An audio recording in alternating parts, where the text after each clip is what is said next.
Namili si Inday ng mga pagkain na kinalakihan sa Pilipinas. Ito, may ano tayo dito. Siling papaitan. Tapos may sili din tayong pula. Tsaka may munggo. Coconut milk. And of course, sardinas, ligo. Sayote. And opo. Ang opo na ito ay isang piraso, fresh na fresh. Makikita nyo sa hawakan niya. Ay 4 euro. Buti na lang piraso ang benta niya kasi kung kinilo sobrang mahal. And dito, may isda tayo dito.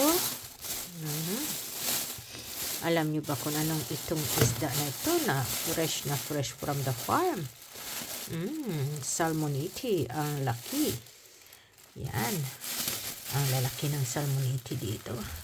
Kasi gusto ko mag-stock sa freezer. Kasi pag wala na iwala. Salmonite. And then, nagbili din ako ng banana leaves. Kasi mag-fiesta tayo na. And then, nagbili ako nito. Ang sarap. No? Yusa. Yeah. Hipo ng flavor niya. Masarap ito steam o kaya prito.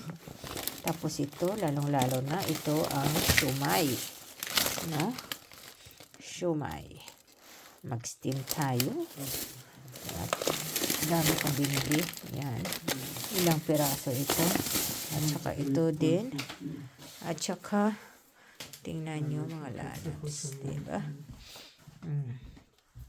Ito yung mga pagkain na kinalakihan ko sa Pilipinas. No? Isda na salmonite. Yan. Hindi na ako nagbili ng marami kasi marami pa akong isda doon. O nakalimutan ko yung bilhin yung isang ano.